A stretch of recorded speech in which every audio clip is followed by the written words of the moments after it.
ॐ जयंती मंगला काली भद्रकाली कपालिनी दुर्गा क्षमा शिवा धात्री स्वाहा स्वधा नमोऽस्तु ते।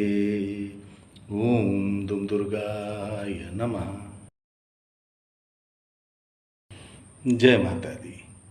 श्री दुर्गा सप्तशती के चतुर्थ अध्याय में वर्णन आता है कि जब माता महिषासुर और उसकी समस्त सेना का वध कर देती हैं तो सभी देवता माँ की वीरता, माँ के स्वरूप, कैसे महिषासुर का वध किया, कैसे उनके कष्टों को दूर किया, इन सब का वर्णन करते हुए बहुत प्रकार से स्तुति करते हैं माता की। जब स्तुति पूर्ण होती है तब माता प्रसन्न होती हैं और देवताओं से कहती हैं कि मांगो, अपना इच्छित वर मांगो।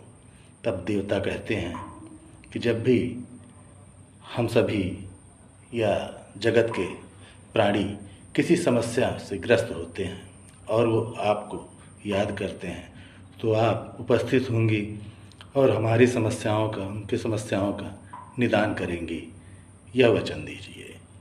माता प्रसन्न होती हैं कि देवतागण अपने साथ अन्य जीवों के बारे में भी सोच रहे हैं और ऐसा वर मांग रहे हैं। माता तथास्तु कहकर अंतर्ध्यान हो जाती हैं। धीरे धीरे यहीं पर चतुर्थ अध्याय संपूर्ण हो जाता है। आगे है दूसरी दुर्गा सप्तशती का पंचम अध्याय, जिसमें वर्णन है कि बहुत समय व्यतीत हो जाने के बाद फिर से एक बार शुंभ और निशुंभ असुरों ने उत्पात मचाना शुरू किया। उन्होंने पूरे त्रैलोक में हाहाकार मचा दिया और सारे त्रैलोक को जीतते हुए उस स्वर्ग पर उन्होंने अपना अधिकार जमा लिया। देवराज इंद्र को स्वर्ग से निष्कासित कर दिया और सभी देवताओं के अधिकार छीन कर स्वयं उन पर राज करने लगे। ऐसी समस्या में सभी देवता इंद्र सहित पुनः ब्रह्मा जी के पास पहुँचे और ब्रह्मा जी सहित फिर से माता से स्तुति करने लगे कि हमारे कष्टों का निवारण कीजिए, हम पुनः संकट में फंस गए हैं। वो माता के अलौकिक स्वरूप, उनके भौतिक स्वरूप, उनकी शक्तियाँ उनको याद दिलाते हैं, उनसे बार बार अपनी स्तुति में दोहराते हैं कि हमारा संकट दूर कीजिए करके। इधर देवता स्तुति कर रहे हैं, उधर जगत जननी माता पार्वती नदी में स्नान करने जाती हैं। जब वह नदी में स्नान कर रही होती हैं तो उनके शरीर से निकले हुए मैल से देवी प्रकट होती हैं, जिन्हें अम्बा नाम दिया गया। या अंबिका माता माता पार्वती से कहती हैं कि देवतागण संकट में हैं और मेरा आह्वान कर रहे हैं, अब मुझे उनकी रक्षा के लिए, उनके संकट निवारण के लिए जाना होगा। माँ पार्वती कहती हैं आप जाइए और उनका समाधान कीजिए। तब अंबिका माँ जगदम्बा वहीं निकट एक पर्वत की कंदरा में अपना निवास स्थान बना लेती हैं और तपस्या करने लगती हैं। कुछ समय बाद शुंभ और निशुंभ के गण चंड और मुंड की दृष्टि देवी पर पड़ती है। वह इतनी सुंदर अलौकिक छवि को देखकर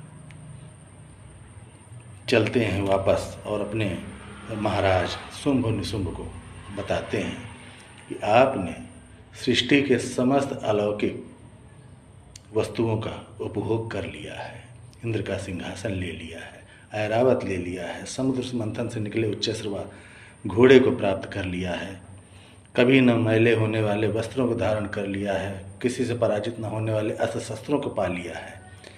किंतु इतने सारे उपहार में एक सुंदर उपहार अभी शेष है। यदि आप उसे भी प्राप्त कर लें और वह आपके पास हो तो और अच्छा होगा। शुंभ निशुंभ पूछते हैं ऐसा क्या है। तब वह चंडमुंड बताते हैं कि एक देवी वहाँ कंदराओं में तपस्या कर रही है, वह अद्वितीय सुंदर है, उसका आपके पास होना बहुत ही आवश्यक है। इतनी तारीफ और दिव्यता सुनने के बाद शुंभ निशुंभ निर्णय लेते हैं और अपने दूत सुग्रीव को माता के पास भेजते हैं अपना संदेश देकर कि हमारी शरण में आ जाओ और हमारे साथ समस्त सुखों का उपभोग करो।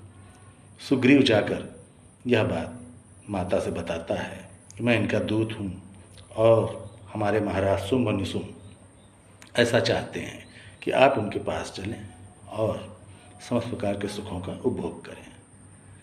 माता कहती हैं, बात तो आपके महाराज की ठीक है, किंतु एक समस्या है। मैंने एक प्रण लिया है कि जो भी मुझे युद्ध में पराजित करेगा मैं उसके साथ ही रहूँगी, उसी से मेरा विवाह होगा। अब अपने महाराज से कहो कि वो आकर मुझे युद्ध में पराजित करें और मेरा वरण करें।